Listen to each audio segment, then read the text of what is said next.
मैं स्वागत करता हूं हमारे मंत्री प्रकाश जावड़ेकर जी का, minister environment, forest and climate change, information broadcasting. हमारे साथ हैं mister RP Gupta, secretary ji, Shri Ravishankar Prasad, additional secretary, madam Richa Sharma, joint secretary. जैसे आप सबको मालूम है, historic Paris agreement on climate change, कल इसके 5 साल पूरे होने जा रहे हैं। इसके बारे में हमने क्या क्या किया है, मंत्री जी इसके बारे में ब्रीफ करेंगे और साथ में एक डिटेल्ड प्रेजेंटेशन भी होगी। मैं मंत्री जी से अनुरोध करता हूं कि सर ब्रीफिंग सर।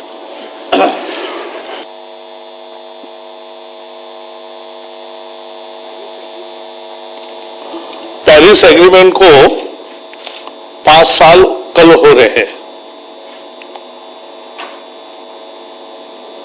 कल यूएन की या यूनाइटेड किंगडम ने बैठक बुलाई है। भारत के प्रधानमंत्री भी उसमें ये वर्चुअल मीटिंग है, भाग लेंगे।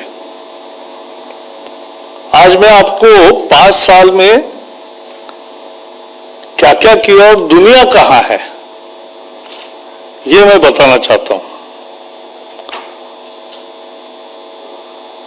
पहला तथ्य यह है, नेक्स्ट, पहला तथ्य यह है कि क्लाइमेट चेंज, जलवायु परिवर्तन एक दिन में नहीं हुआ है। 100 साल जो ग्रीन हाउस गैसेस हवा में छोड़े गए हैं, उसके आधार पे आज की जलवायु परिवर्तन है climate change. So climate change is not one thing that has resulted because of recent actions, it has the historical actions. And who is historically responsible for? That is this chart.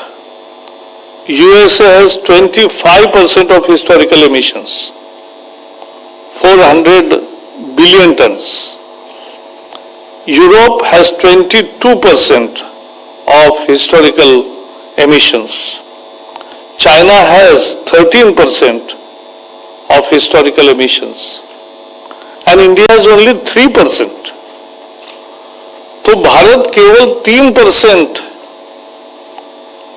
Historical, जिसके कारण आज climate change हुआ है, उसमें भारत का योगदान केवल 3% है। तो इस समस्या को भारत जिम्मेवार नहीं है, लेकिन फिर भी एक जिम्मेदार देश के नाते हम इसका जो उपाय करना है उसमें शामिल हुए हैं। नेक्स्ट, हाँ, यह भी हमें समझना चाहिए कि आज की स्थिति क्या है, आज का पोल्यूशन क्या है, आज का पोल्यूशन नहीं, एमिशन की स्टेटस क्या है। तो आज भी यूनाइटेड स्टेट्स का 15.5% है, 15.52%। No, tons per capita, tons per capita is 15 tons per capita that is there, and percentage is 13.5%. China का टोटल परसेंटेज में 30% है और पर कैपिटा में 8 टन है, लेकिन भारत का, यूरोप का 8.7% है, यानी पर कैपिटा 6.47 है, लेकिन भारत केवल 6.8% हमारा कंट्रीब्यूशन आज के दिन में है in the emissions, and per capita is 1.9। तो हमारा सभी निकषों पर हम देखेंगे तो हमारा कम है, और इसलिए भारत इस समस्या के लिए कतई जिम्मेवार नहीं है, लेकिन एक जिम्मेदार देश के नाते हम सॉल्यूशन के लिए हमारा काम कर रहे हैं। इंडिया का और एक पक्ष है कि धरती का ज्योग्राफी जितना लैंड है, लैंड मास का we have just 2.5% of the world land mass, and we have 17% of world population. and 16% of cattle population. Both require land, water and feed. And we have only 4% of fresh rainwater resources. Despite all these constraints, we have 8% of biodiversity. दुनिया में, देश में जो पर्यावरण पूरक संस्कृति है, उसके कारण ये बायोडाइवर्सिटी आज 8% है और टोटल फॉरेस्ट कवर लगभग 25% आ गया है. तो ये उसका पक्ष है. नेक्स्ट है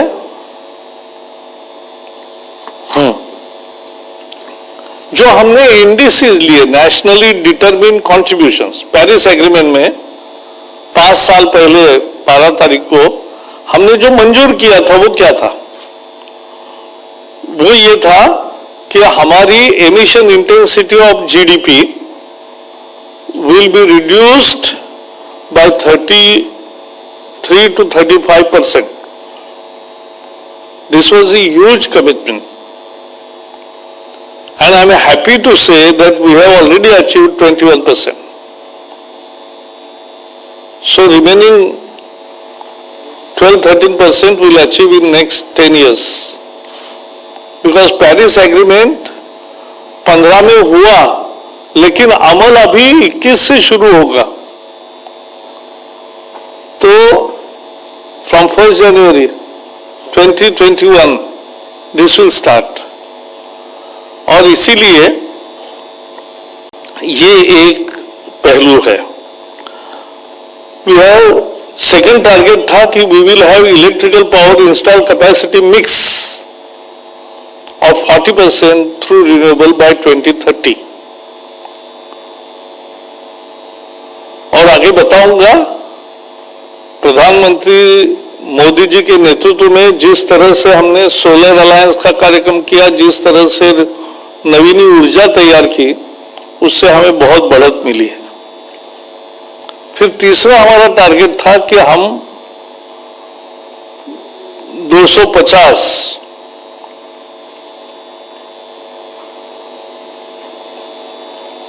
2.5 billion tons of carbon emissions. ये बहुत बड़ा आंकड़ा है दुनिया के दृष्टि से भी.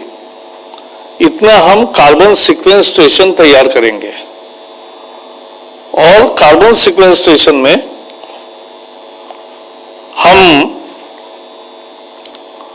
आज उसमें भी अच्छी सफलता मिली है, जो मैं आगे बताऊंगा.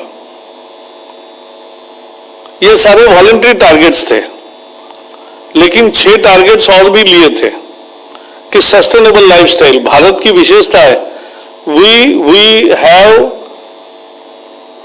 Comparatively very sustainable lifestyle. हमारे यहाँ 1000 पॉपुलेशन के ऊपर 25 गाड़ियां हैं, 22 गाड़ियां ही है कार्स. दूसरे अनेक देशों में 300, 500, 600, 800 तक है.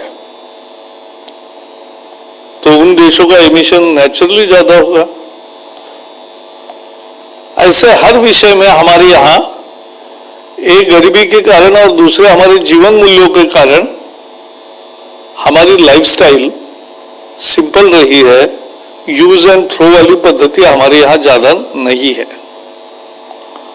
यूज एंड यूज वाली थियरी है. क्लाइमेट फ्रेंडली ग्रोथ प्लान, तो वही तो हमारा उद्देश्य है.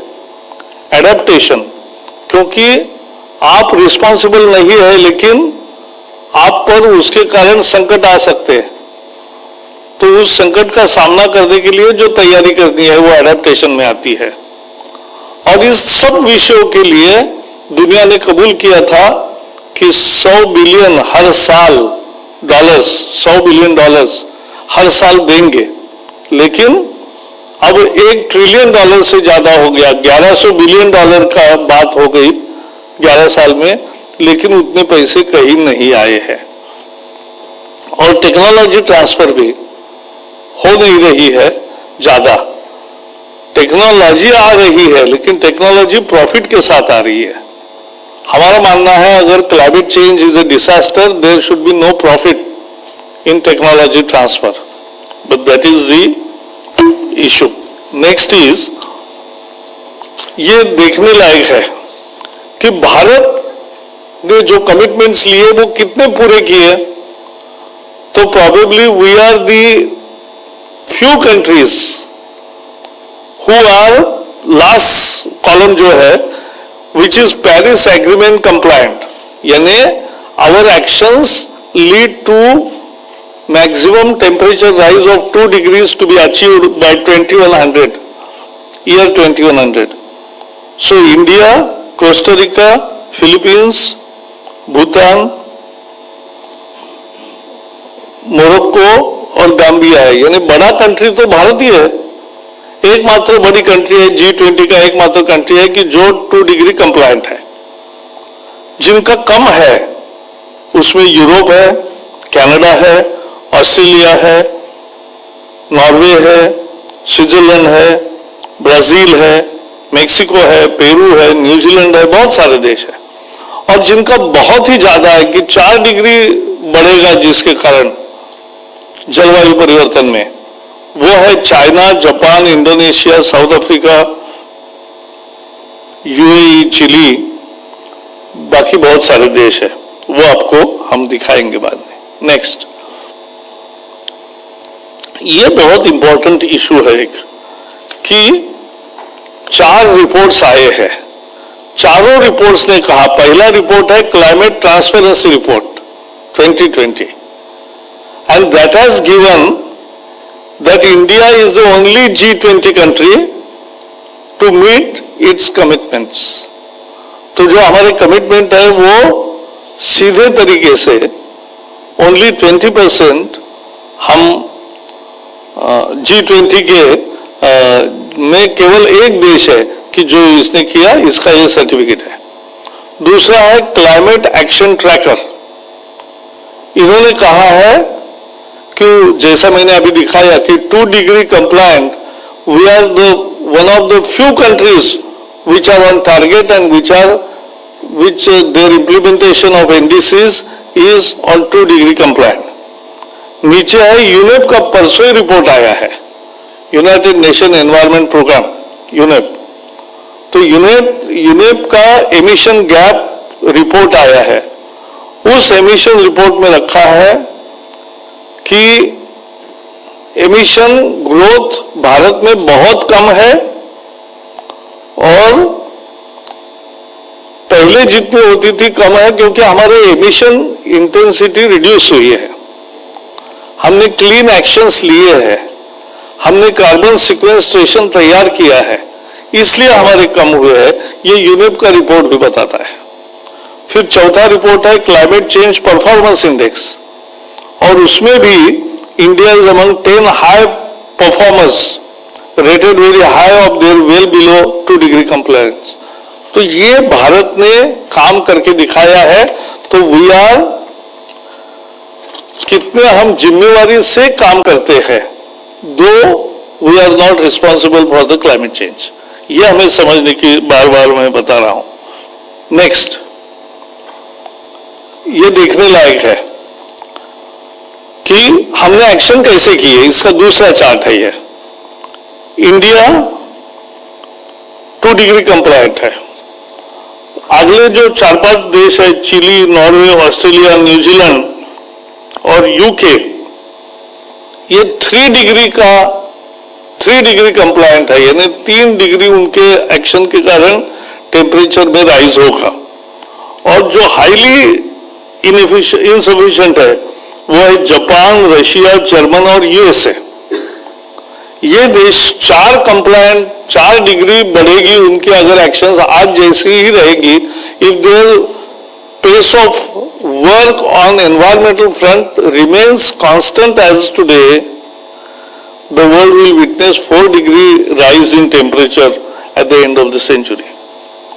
तो इसलिए हमने क्या क्या काम किए। प्रधानमंत्री नरेंद्र मोदी जी के नेतृत्व ने एक तो इंडियन सोलर अलायंस तैयार किया, 60 से ज्यादा देश उसमें शामिल हुए और ये इंडियन सोलर एजेंसी बहुत सफल रही। एक लीड आईटी है। लीड आईटी का मतलब है कि इंडस्ट्री एंड ट्रेड का हम लीडरशिप कर रहे हैं स्वीडन और भारत, और भारत के और बाकी दुनिया की इंडस्ट्रीज को बुला के भाई वो कैसे 2 डिग्री कंप्लायंट होंगे उसकी चर्चा हम करते हैं कि उनका प्लान क्या है और कैसे आगे बढ़ना चाहिए। मिशन इनोवेशन ये भी प्रधानमंत्री ने न्यूयॉर्क में लॉन्च किया था और आज उसके 24 देश है। फिर यहां जो COP 14 हुआ UNCCD का हुआ था, तो UNCCD में COP 14 बोलते उसको, तो उसमें हमने 2,60,00,000 हेक्टेयर भूमि रिस्टोर जो डिग्रेडेड हुई है उसको दुरुस्त करने का संकल्प किया है और उसमें से अच्छी खासी हमारी उपलब्धि भी है। और चौथा एक्शन है CDRI, coalition of disaster resistant infrastructure. ये बहुत प्रधानमंत्री जी की ये चारों पहल दुनिया ने उसका स्वागत भी किया, सहभागी भी हुए। हमारी क्या स्कीम्स है जिसके कारण हम ये कर सकते हैं? तो हमारा national action plan on climate change है, how we will mitigate our challenges and how we will achieve our NDCs। दूसरा नेशनल क्लीन एयर प्रोग्राम है। प्रधानमंत्री नरेंद्र मोदी जी ने 15 अगस्त के दिन में लाल किले से ये बताया था कि 100 शहरों में आने वाले 4-5 साल में हवा के रुख में बदलाव लाएंगे, हवा के स्थिति में बदलाव लाएंगे, अच्छी करेंगे, सुधार होगा।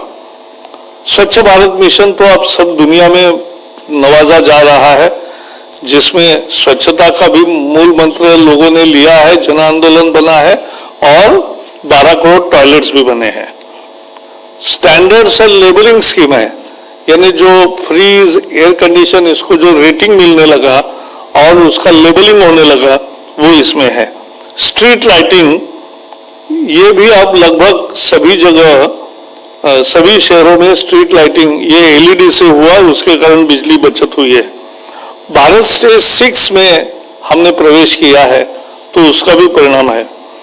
इलेक्ट्रिक मोबिलिटी हमारे आज लगभग 3 लाख वाहन इलेक्ट्रिकल हो गए हैं और ये निरंतर बढ़ते जाएंगे, ये हमें विश्वास है। उज्ज्वला योजना में 8 करोड़ से ज्यादा गैस दिए हैं। ग्रीन हाईवेज मिशन में हजारों किलोमीटर के जो हाईवेज बन रहे हैं वो ग्रीन बनेंगे, ऐसी उस विभाग की योजना है और उसका मॉनिटरिंग भी हो रहा है। बायोफ्यूल्स की पॉलिसी बन गई। आपने यहाँ बायोफ्यूल के आधार पे एक हवाई जहाज दिल्ली से देहरादून उड़ा और देहरादून से यहाँ आया, तो ये हो सकता है बायोफ्यूल पर हवाई जहाज भी चल सकता है प्रदूषण के बिना और एमिशन के बिना, ये हमने दिखा दिया। रिन्यूएबल परचेज है, ऑब्लिगेशंस है, तो जो रिन्यूएबल तैयार होती है नवीन ऊर्जा, सोलर हो या विंड हो, वो मिलेगी, ऐसा व्यवस्था है। फिर national adaptation fund for climate change है। फिर नेशनल कूलिंग एक्शन प्लान है। हमने सबसे अच्छी तरीके से मॉन्ट्रियल प्रोटोकॉल को पालन किया है। नमामि गंगे प्रोजेक्ट है, वो भी गंगा की सफाई करनी है और उसमें आने वाली सारी गंदगी रोकने का काम बड़े पैमाने पर हो रहा है। Perform, achieve and trade system से इंडस्ट्री को लाभ हुआ है।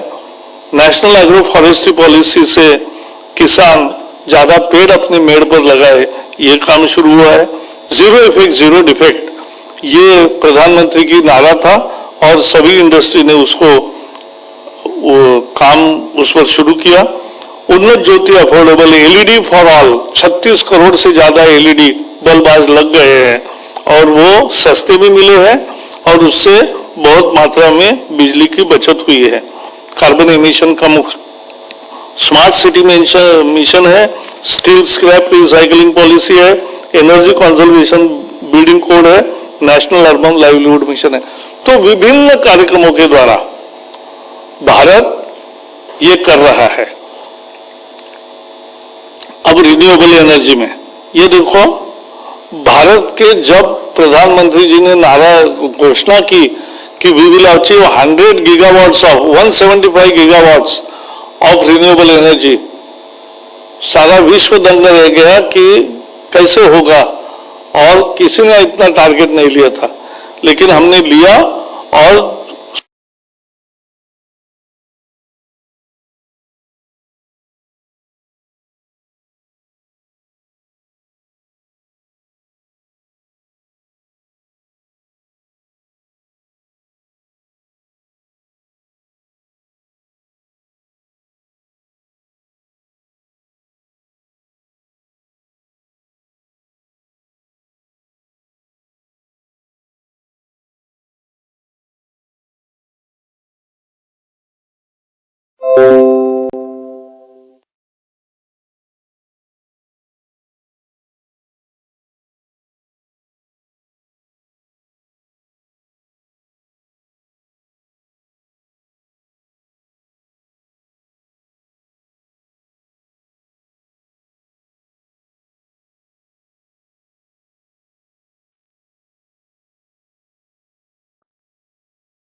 (37% landmark achievement and super critical thermal power plant से avoided 7 million tons of CO2 equivalent. ये from Bharat stage IV and Bharat 6 में आ गए, तो उसका भी फायदा हो रहा है। और एयरपोर्ट अथॉरिटी एयर नेविगेशन के द्वारा रिड्यूसिंग कार्बन फुटप्रिंट कम करने का कोशिश अच्छी सफल हुई है। नेक्स्ट, नेशनल एडेप्टेशन फंड, ये बहुत इंपॉर्टेंट है, और यह एडेप्टेशन फंड में 30 कार्यक्रम अभी चल रहे हैं। फिर 1 करोड़ हेक्टेयर पर डिग्रेडेड लैंड रिस्टोर्ड हो गई है, 2.6 करना है, तो बाकी भी 10 साल में हम पूरी करेंगे, यह हमारा पूरा विश्वास है। हर साल क्रॉप एरिया भी बढ़ रहा है, तो वो भी एक लैंड रिस्टोरेशन का ही हिस्सा है। फिर India tree cover has increase by 15,000 square kilometres in 6 years and total carbon stock increase by 1.62 billion turns. ये कार्बन स्टॉक बढ़ना ये बहुत महत्वपूर्ण है, 2.5 बिलियन टन या 3 बिलियन टन, ये डबल करना है इससे भी, तो वो हम करेंगे। नेक्स्ट, अभी हमने एक सभी इंडस्ट्रीज क्या कर रहे हैं, क्योंकि आखिर वहां प्रदूषण होता है, वहां एमिशन निकलते हैं, तो एमिशन कम कैसे करेंगे, इसके लिए हमने CEOs की कॉन्फ्रेंस की, और कॉन्फ्रेंस में जो 24 प्रमुख उद्योग आए थे, उसमें से 4-5 लोगों का यहाँ, क्योंकि प्रेजेंटेशन लंबा न हो इसलिए 5-6 लोगों का यहाँ उल्लेख किया है, यानी दिशा पता चलेगी कि इंडस्ट्रीज भी किस दिशा में काम कर रहे हैं। रिलायंस ने कहा है कि कार्बन न्यूट्रल स्टेटस 2035 तक वो प्राप्त करेंगे। JSW ने कहा है कि CO2 एमिशन 2030 तक 41% कम करेंगे, और नेट जीरो एमिशन 2050 में वो होंगे। टेक महिंद्रा ने कहा है कि रिन्यूएबल पावर 50% 2025 तक, और कार्बन न्यूट्रलिटी बाय 2030, ये उन्होंने तय किया है उनका लक्ष्य। ITC लिमिटेड ने 50% of its total energy requirement from renewable sources in next decade and 50% emission reduction, ये दोनों टारगेट लिए।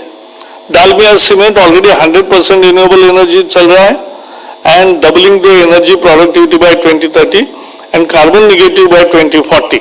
नेगेटिव यानी कार्बन उत्सर्जन जितना होगा उससे ज्यादा वो सिक्वेंस्ट्रेशन करेंगे। टाटा मोटर्स ने कहा है 100% renewable electricity for operations by 2030। तो ये भारत के उद्योग भी भारत सरकार के प्रयासों में मदद कर रहे हैं, और इससे ही देश का पूरा होगा।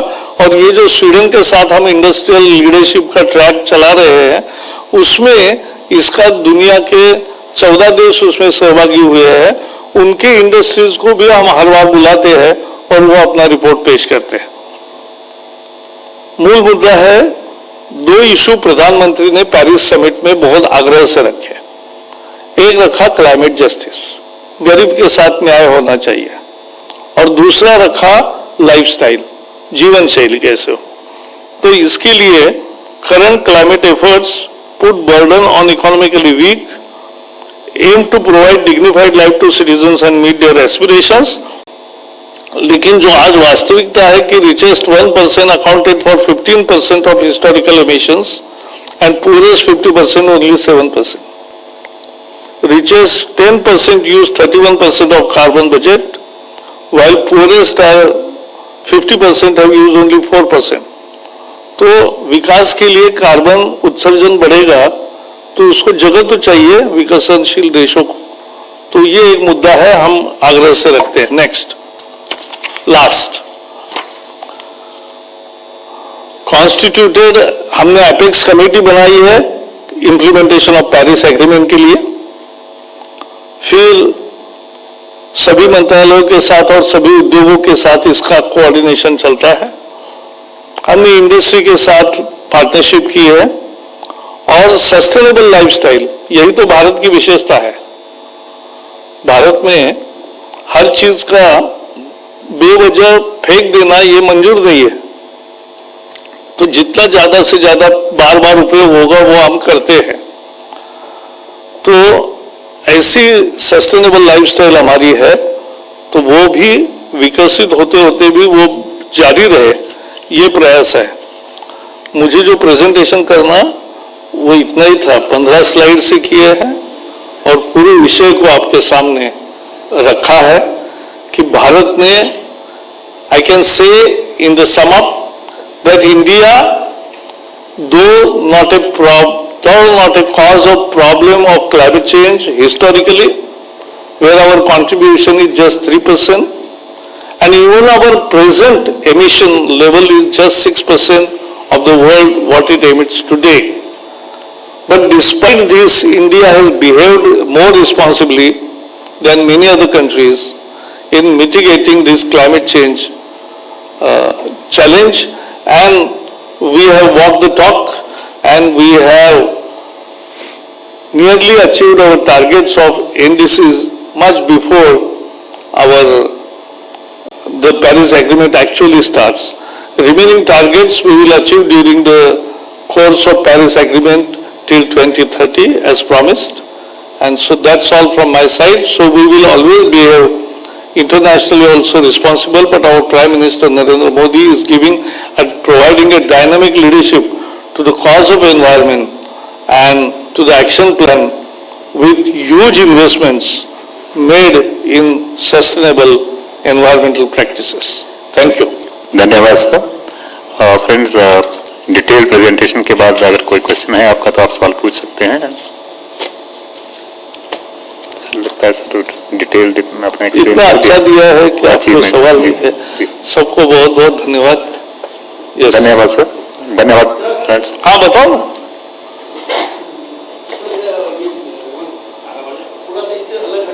नहीं, अलग हटके आज हटो मत सर। जो आज अलग हटो मत। ये सर ऐसा है, ये